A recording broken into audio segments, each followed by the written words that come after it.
Hey everyone, welcome to Edunova. आज है हमारा डे 2 प्रयास सीरीज़ का एंड हमारा टॉपिक है अकाउंटिंग कंसेप्ट्स। मेरे पास कुछ कमेंट्स आए थे जिसके अंदर ये था कि आपको क्वेश्चंस के साथ में ही आंसर चाहिए। इस सीरीज़ में हमें क्वेश्चंस के साथ में ही आपको आंसर भी एक्सप्लेन किया जाएगा, साथ के साथ concept. Okay, let's start. First हमारा क्वेश्चन है, accounting is mainly concerned with. क्या अकाउंटिंग क्या है? Recording, classifying, summarising business, only preparing financial statements, only interpreting financial data और मेंटेनिंग पर्सनल अकाउंट्स। तो जो भी स्टूडेंट ने बेसिकली अकाउंटिंग की डेफिनेशन रीड करी होगी, बुक कीपिंग की डेफिनेशन रीड करी होगी, बुक कीपिंग और अकाउंटिंग में डिफरेंस पता होगा, तो ईजिली जस्ट 10 सेकेंड्स में इस क्वेश्चन का आंसर बता सकता है। ओके, इसका आंसर होगा ए, बुक। अब मैं आपको दोनों की डेफिनेशन बता देती हूँ।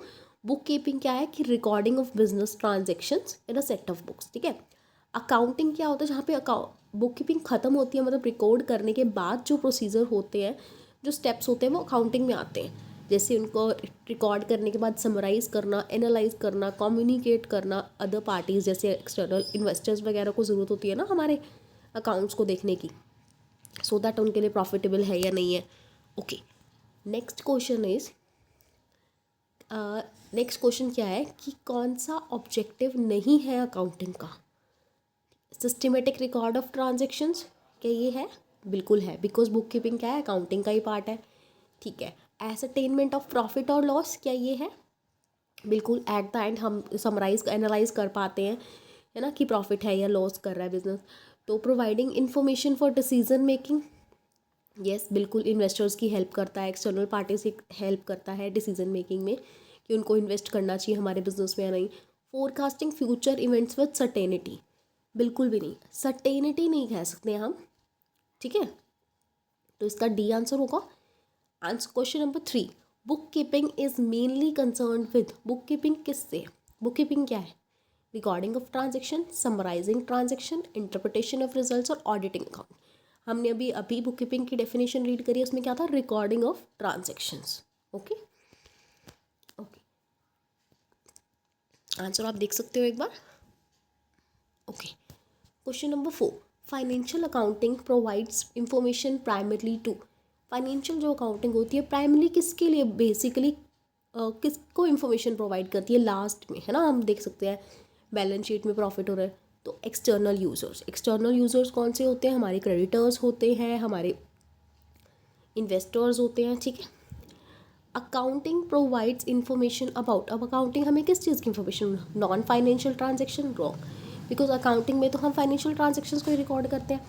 ओनली कैश ट्रांजेक्शन नहीं, अकाउंटिंग में कैश और क्रेडिट दोनों ट्रांजेक्शन्स को रिकॉर्ड किया जाता है।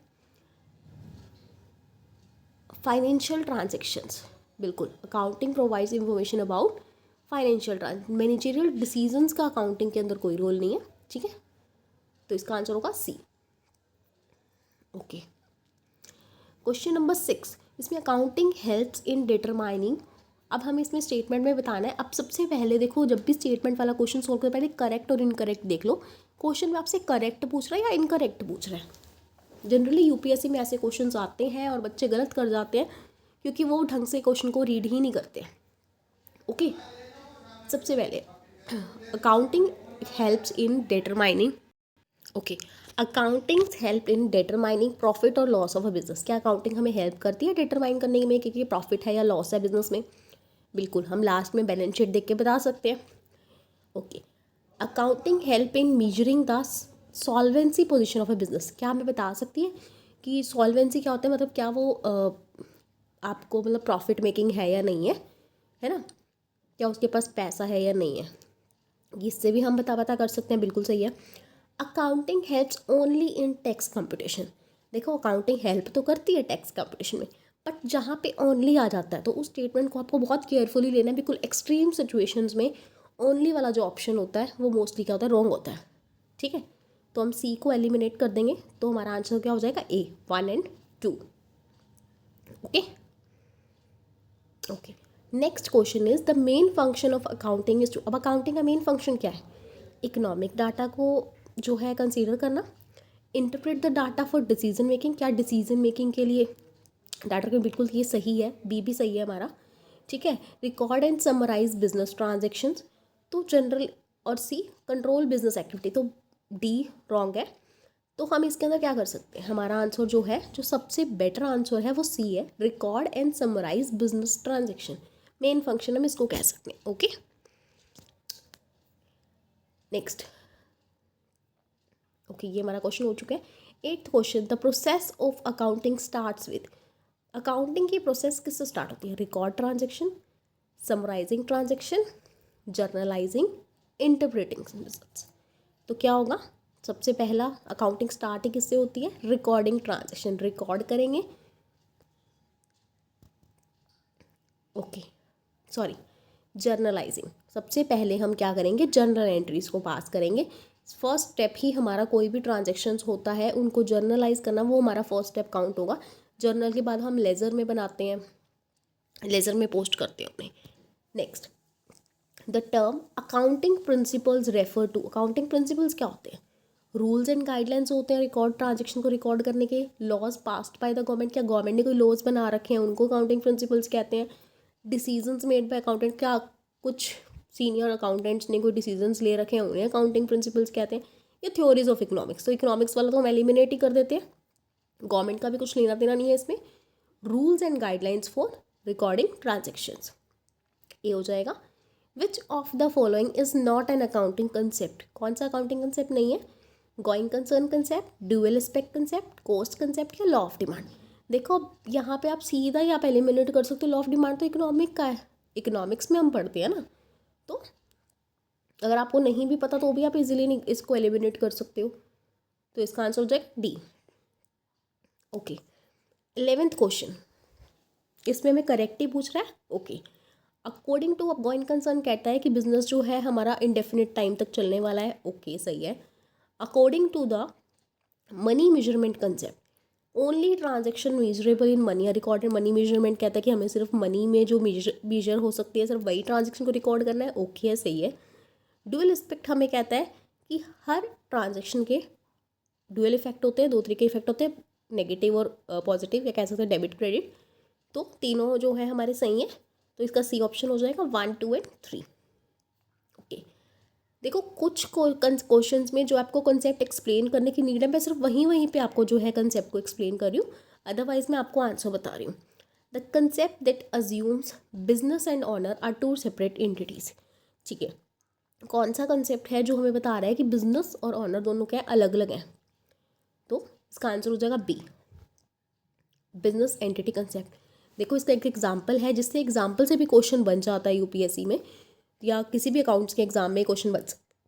तो क्वेश्चन एग्जाम्पल क्या है कि देखो कैपिटल जो है बिजनेस की, जब भी ऑनर से बिजनेस, मान लो ऑनर है, कोई प्रोपराइटर है, किसी बिजनेस का ऑनर है, वो क्या करता है, पैसा लगाता है बिजनेस के अंदर, ठीक है, उसको हम एज ए लाइबिलिटी लेते हैं। लाइबिलिटी क्यों लेते हैं, लाइबिलिटी क्या होती है, जो हमने फ्यूचर में पे करनी होती है, ठीक है, तो उसे हम एज ए लाइबिलिटी रिकॉर्ड करते हैं, बिकॉज हमने वो बोरो करे हैं, हम उसको अज्यूम करके चलते हैं कि हम उसको ऑनर से बोरो कर रहे हैं, rather than borrowing from other party, like हम कोई बाहर से बोरो करने की बजाय ऑनर से हम बोरो कर रहे हैं, और उसको क्या करेंगे, हम इंटरेस्ट ऑन कैपिटल जो है देते रहेंगे, ठीक है।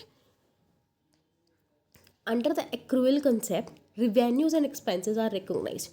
अब एक्रूअल कंसेप्ट क्या कहता है, तो इसके ऑप्शंस है। पहला ऑप्शन क्या है, व्हेन कैश इज रिसीव्ड और पेड, मतलब सब हम तभी ट्रांजेक्शन को रिकॉर्ड करेंगे जब कैश हमें रिसीव होगा या हम पे करेंगे।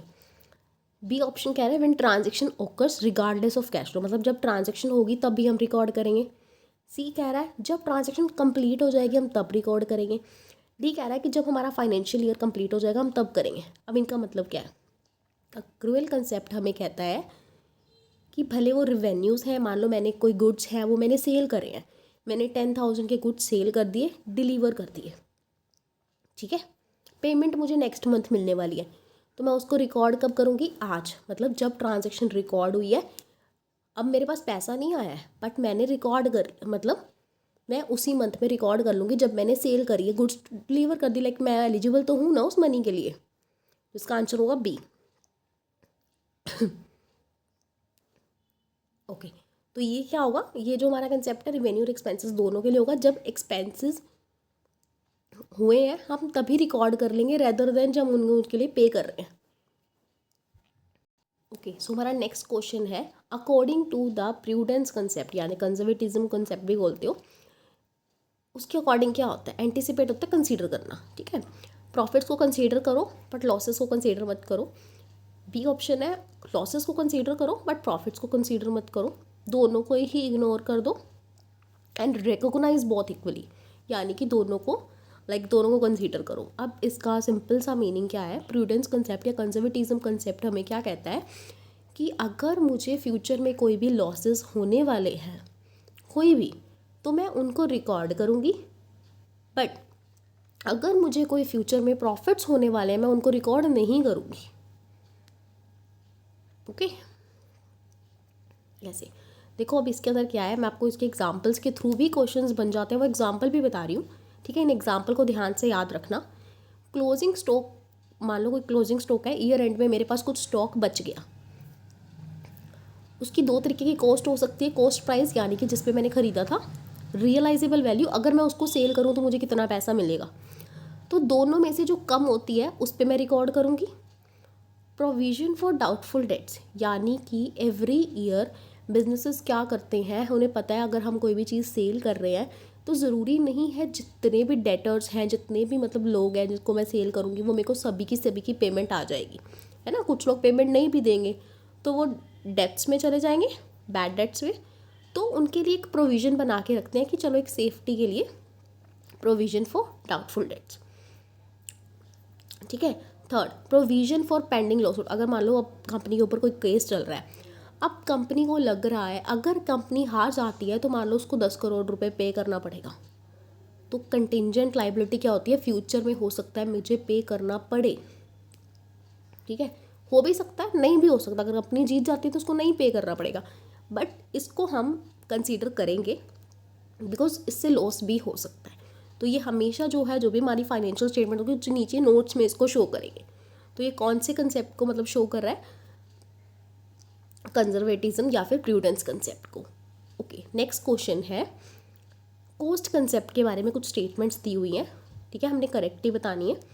Assets are recorded at their market value, assets हम मार्केट वैल्यू पे रिकॉर्ड करते हैं? नो, अभी हमने पीछे देखा है क्वेश्चन में, असेट्स हो कोई भी चीज़ है उसको हम रिकॉर्ड किस पे करेंगे?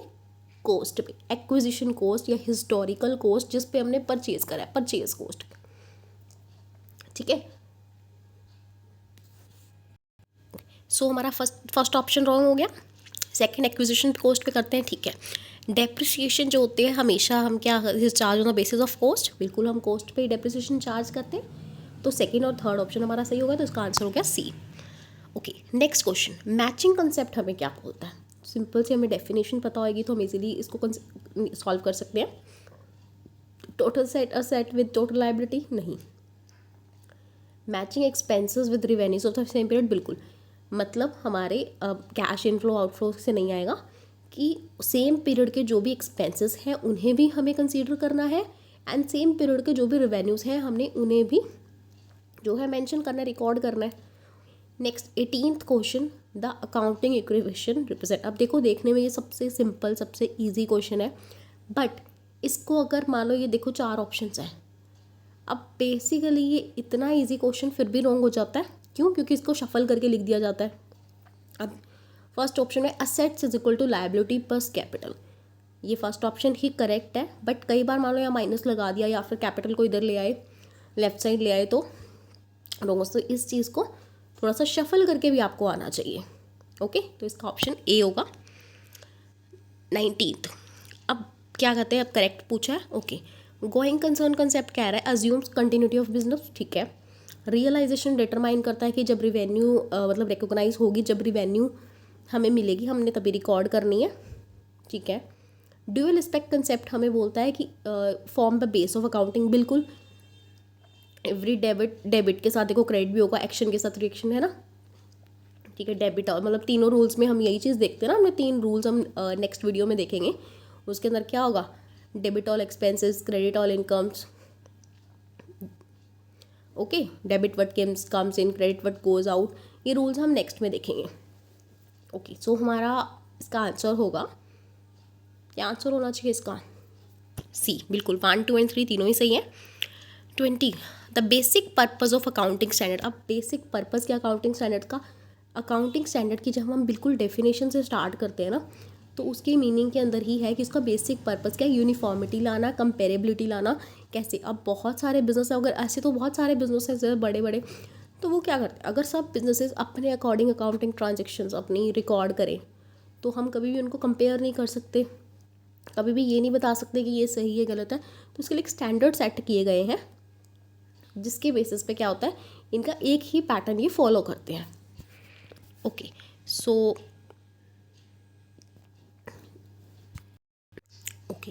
Thank you guys for watching.